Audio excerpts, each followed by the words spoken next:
Pandora FMS Active Directory Monitoring.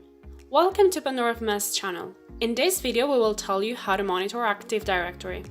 For this monitoring, go to Pandora FMS module library and look for the Active Directory plugin. In this case, we will use the one with this mark, which means that it is only possible to download it and use it if you're a Pandora FMS Enterprise user. In this case, it is an agent plugin, which, as we saw in previous videos, has a different usage method from that of the server. In order to use this plugin, the machine whose Active Directory you're going to check must meet some basic requirements, such as have PowerShell version 3 or higher installed, have the Active Directory PowerShell module installed and activated, and have also repadmin. When configuring the plugin file that we will save in C:/program files /pandora_agent/util/ with the name add_params.txt, we will see different blocks. The user part will allow you to define whether you want to obtain the complete list of enabled users or just one with your Active Directory. For that, set all or the specific name. In unused, you may get a list of users who have not been used for at least 2 months.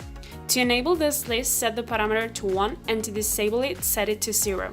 The SPN block allows you to see SPN suffixes, and as the previous point, you enable it by setting 1 and disable it by setting it as 0. The last point to configure is the UPN.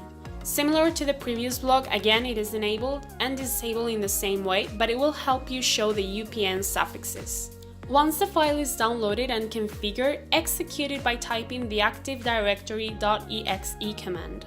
After storing it in C:/program files /pandora_agent/util/, go to the Pandora FMS console and in the remote configuration file of the agent where you have installed it, add a line at the end as we see on screen: module plugin, PowerShell-F, and the path. After the interval, modules will be generated where you will obtain data such as Active Directory users, connectivity, the status of the Active Directory domain service or the SPN, or UPN suffixes, among others. And that was it for today's video. Don't forget it, if you liked it, please give it a thumbs up and subscribe. Remember that if you're interested in trying Pandora FMS Enterprise, you can contact us to get a free 30-day trial. Thank you very much for your time, and we hope to see you soon in future tutorials. Bye!